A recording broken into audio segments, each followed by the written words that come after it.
ഇന്ന് ഞങ്ങള് തമിഴ്നാട്ടിലേക്ക് ഒരു ട്രിപ്പ് പോവാണ്. കുട്ടികളൊന്നുമില്ല, ഞാൻ, രമ്യ ചേച്ചി, രമേശ് ഏട്ടൻ, പ്രശാന്ത് ഏട്ടൻ, ഞങ്ങള് മാത്രമായിട്ട് ഒരു ട്രിപ്പ്. എനിക്ക് കൂടുതലും ബ്രദേഴ്സ് ആയതുകൊണ്ട് തന്നെ രണ്ട് സിസ്റ്റേഴ്സ് തമ്മില് ഗെറ്റ് റെഡി വിത്ത് മീ ചെയ്യണ പോലൊന്നും എനിക്ക് ചെയ്യാൻ പറ്റിയിട്ടില്ല. ഇന്ന് അതങ്ങോട്ട് സാധിച്ചു. ഇന്ന് ഞാനും രമ്യ ചേച്ചിയും ഒരുമിച്ചാണ് റെഡി ആയത്. അപ്പൊ ഞങ്ങൾ പോവാൻ വേണ്ടി റെഡിയായി. രമ്യച്ചി എന്റെ ടോപ്പിനെ കുറിച്ച് ചോദിക്കുകയാണ്. ഈ ടോപ്പിനെ കുറിച്ച് പറയാനാണെങ്കിൽ ഇതൊരു പ്യുവർ കോട്ടൺ മെറ്റീരിയൽ ഉള്ള ടോപ്പാണ്. അതിന്റെ ഒപ്പം എന്റെ കയ്യിൽ തന്നെയുള്ള ഒരു പലാസോ ബോട്ടം വെച്ചിട്ടാണ് ഞാൻ അത് പെയർ ചെയ്തിരിക്കുന്നത്. ഈ ടോപ്പ് നമുക്ക് അയച്ചു തന്നിരിക്കുന്നത് സ്റ്റൈലിൻ വാർഡ്രോബ് എന്ന് പറഞ്ഞ ഒരു ഇൻസ്റ്റാഗ്രാം പേജിൽ നിന്നാണ്. അജ്രക് പ്രിന്റിൽ വരുന്ന സ്ലീവ്സ് ആണ് ഇതിന്റെ ഹൈലൈറ്റ്. രണ്ട് സൈഡിലും പോക്കറ്റ്സ് ഉണ്ട്. ഇതിന് ലിങ്ക് ചോദിച്ച് ആരും കഷ്ടപ്പെടേണ്ട. പേജ് ഞാൻ കൊളാബ് ചെയ്ത് കൊടുക്കാം. ടോപ്പുകൾ മാത്രമല്ല, സാരിയുടെയും ഒരുപാട് വെറൈറ്റീസ് അവരുടെ കയ്യിലുണ്ട് കേട്ടോ. അപ്പൊ നമുക്ക് തമിഴ്നാട്ടിലേക്ക് പോയിട്ട് വന്നാലോ? പിന്നെ ഫസ്റ്റ് ഞാൻ പറഞ്ഞില്ലേ ഇന്ന് നമ്മളൊരു ട്രിപ്പ് പോവാന്ന്, അതിൽ ചെറിയൊരു തിരുത്തുണ്ട്. എല്ലാ വ്ളോഗിലും പ്രശാന്തേട്ടൻ വെബ്സൈറ്റിൽ പോയി എന്ന് പറയുമ്പോ എനിക്ക് കുറെ ചോദ്യങ്ങൾ വരാറുണ്ട്. അപ്പൊ അതിനുള്ള ഒരു ഉത്തരാണ് ഇന്നത്തെ വീഡിയോ. പോകുന്ന വഴിക്ക് ഞങ്ങളെ ഇടയിലൊന്ന് നിർത്തി കുറെ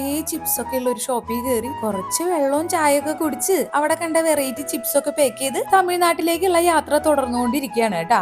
സത്യം പറഞ്ഞ ഇന്ന് നമ്മൾ പോയിക്കൊണ്ടിരിക്കുന്നത് ട്രിപ്പിനല്ല, പ്രശാന്ത് ഏട്ടന്റെ തമിഴ്നാട്ടിലുള്ള ഒരു വർക്ക് സൈറ്റിലേക്കാണ്. എനിക്ക് എപ്പോഴും പ്രശാന്ത് ഏട്ടൻ പണിത വീടുകൾ കംപ്ലീറ്റ് ആയി കഴിഞ്ഞിട്ട് ആ വർക്ക് സൈറ്റിൽ പോകാനാണ് താല്പര്യം. പക്ഷെ ഇത് തമിഴ്നാട്ടിലായതുകൊണ്ട് തന്നെ ഇന്നൊന്നു കൂടെ പോയിട്ട് കണ്ടിട്ട് വരാന്ന് വിചാരിച്ചു. എന്താന്ന് വെച്ചാ എനിക്ക് ഈ തമിഴ്നാട്ടിലൂടെയുള്ള യാത്ര ഭയങ്കര ഇഷ്ടമാണ്. അവരെ വീടുകളും കൃഷിയിടങ്ങളും ഒക്കെ കണ്ടുകൊണ്ടുള്ള യാത്ര. അവിടെ വെച്ചാൽ ഭയങ്കര രസമായിട്ട് ഫോട്ടോ എടുക്കാനുള്ള ഏരിയാസ് ഉണ്ടായിരുന്നു. ചെന്ന പാടെ രമേശ് ഏട്ടൻ ആ മങ്കിയുടെ കൂടി ഇരുന്ന ഒരു ഫോട്ടോയൊക്കെ എടുത്തുട്ടാ. എന്ത് രസമായിരുന്നു എന്നറിയോ സ്ഥലം കാണാനായിട്ട്. ഒരുപാട് ഫ്രൂട്ട്സ് പ്ലാന്റുകൾ ഉണ്ടായിരുന്നു. കൂടുതലും മാവുകളായിരുന്നു. എല്ലാത്തുമ്മേ മാങ്ങയുണ്ടായിരുന്നു. വില്ലാസ് പോലെ പണിയാനായിട്ട് ഒരുപാട് സ്ഥലം ഇങ്ങനെ പ്ലോട്ട് തിരിച്ചിട്ടേക്കാണ്. എല്ലാ പ്ലോട്ടിലും ഇതുപോലെ മരങ്ങളെല്ലാം വെച്ചു കൊടുത്ത് നല്ല അടിപൊളിയാക്കിയിട്ടുണ്ട് കേട്ടോ അവര്. പ്രശാന്തേണ്ണ രമ്യച്ച് അവിടെ അവരുടെ വർക്കുകളിലേക്ക് കടന്നിട്ടുണ്ട് കേട്ടാ. ആ സമയത്ത് ഞാൻ അവിടെ നോക്കിക്കൊണ്ട് നടന്നത് ആ സൈറ്റിലുള്ള ഓരോ ഫ്രൂട്ട്സ് പ്ലാന്റുകളും കാര്യങ്ങളൊക്കെയാണ് കേട്ടാ. ഇവിടെ ഇതുവരെ വീടുകളൊന്നും അങ്ങനെ ആയിട്ടില്ല.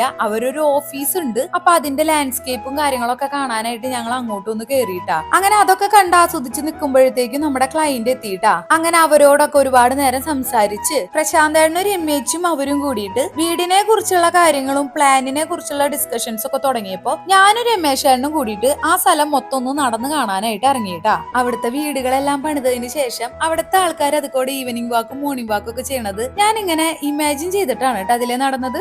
അത് കഴിഞ്ഞിട്ട് ഞാൻ രാജേഷേന്റെയും രമേശേന്റെയും ഒരു വലിയ ഫോട്ടോഷൂട്ട് അങ്ങോട്ട് നടത്തി. അപ്പോഴത്തേക്കും ചർച്ചകളെല്ലാം അവസാനിപ്പിച്ച് പ്രശാന്തേണ്ണ രമ്യച്ചും തിരിച്ചെത്തി. പിന്നെ ഉച്ചക്കത്തെ ഫുഡൊക്കെ അടിച്ച് ബാക്കിയുള്ള സൈറ്റുകളിലൊക്കെ കയറി വീട്ടിലെത്തിയപ്പോഴത്തേക്കും രാത്രി ആയിട്ടാ. ഇങ്ങനെയാണ് എന്റെ പ്രശാന്തേട്ടന്റെ ഒരു ദിവസം.